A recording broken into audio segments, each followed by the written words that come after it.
বন্ধুরা আবারও চলে আসলাম আরেকটা নতুন ব্লগ ভিডিও নিয়ে। আজকের ব্লগ ভিডিওটা আমাদের মুন্নিকে নিয়ে। তো প্রথম থেকে লাস্ট পর্যন্ত ভিডিওটা দেখবে সবাই, সবার কাছে আমি রিকোয়েস্ট করছি, ঠিক আছে?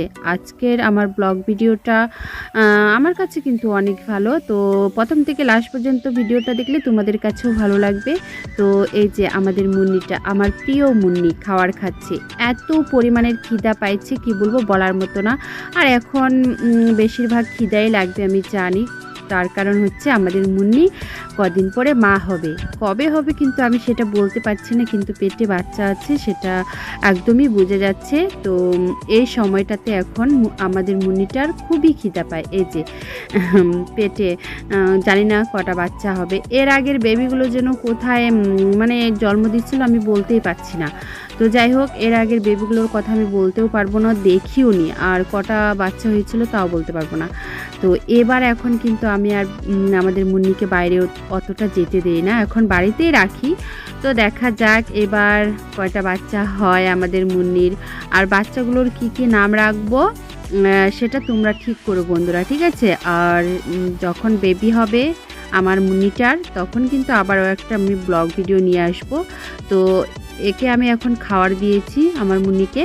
তো খাওয়ার মধ্যে আজকে আমি পোলট্রির মাংস রান্না করেছিলাম, পোলট্রির মাংস নিয়ে আসছিলাম। তো ওই পোলট্রির মাংস দিয়ে, আর কালকের কিছু মাছ ভাজা ছিল, সেই মাছ ভাজায় আর পোলট্রির মাংস, ঝোল, আলু সব কিছু ভাত দিয়ে সুন্দর করে মেখে দিয়েছি। তো অনেকগুলোই ভাত দিয়েছিলাম।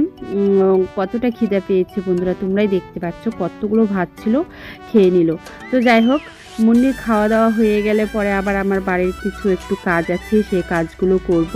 তো আমি ঠাকুরের কাছে প্রার্থনা করছি যেন আমার মুন্নির বেবিগুলো ঠিকমতো সুস্থভাবে হয়। তোমরাও একটু একটু প্রার্থনা করো, ঠিক আছে, ঠাকুরের কাছে। আর এটা আমার বর খেয়েছিল, থালগুলো এখনও মাজতে হবে, বাকি আছে।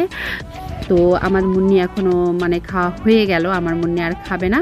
তো আমি এখন একটু থালটা মাজবো, তো তাই কলের পাড়ে চলে আসলাম। তো ভাবলাম একটু কলের পাড়টাও আমাদের ভিডিও করে দেখাই। তো চলে আসলাম, এখন আমি থাল বাসন মোড়াবো, দুটাই ছিল।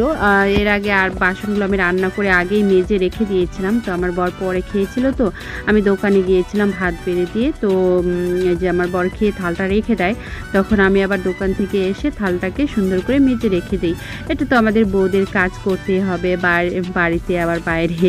আমার শুধু এটাই কাজ, বাড়ির কিছু কাজ করি আর কি সময় থাকলে দোকানে গিয়ে থাকি। আর আমার বর কিন্তু অতটা বাড়ির কাজ করে না, সবসময় দোকানেই থাকে। তো আমার থাল মাজা হয়ে গেছে, থালটা এখন সুন্দর করে পরিষ্কার করে ধুয়ে নিব। আমার থাল ধোয়া হয়ে গেছে। আর একটু চলে আসলাম ঘরের ভিতরে কম্পিউটার চালাতে। এটা আমার কম্পিউটার না, কম্পিউটারটা একটা আছে, ওটা নষ্ট হয়ে গেছে। তো এটা ল্যাপটপ, তো কম্পিউটার নষ্ট হয়ে পড়ে আছে, ঠিক করাও হচ্ছে না। তো ল্যাপটপটাতে আমি সময় থাকলে কার্টুন দেখি, আমার আবার কার্টুন দেখতে অনেক ভালো লাগে। ইউটিউব, ফেসবুক, ইনস্টাগ্রাম সবই আছে আমার ল্যাপটপে, সব কিছুই সেটিং করেছি, আমার বর সেটিং করে দিয়েছে। তো আমি এখন কার্টুন চালাবো।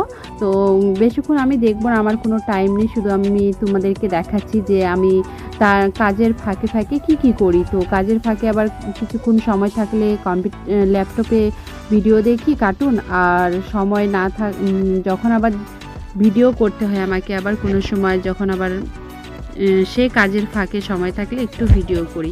তো যাই হোক, মোটু পাতলুকে আমাকে অনেক ভালো লাগে, কিউট লাগে। তোমাদেরকে যদি ভালো লাগে তো অবশ্যই আমাকে কমেন্টে জানাবে। আর ভিডিওটা ভালো লাগলে অবশ্যই লাইক, কমেন্ট, শেয়ার করতে ভুলবে না, ঠিক আছে বন্ধুরা?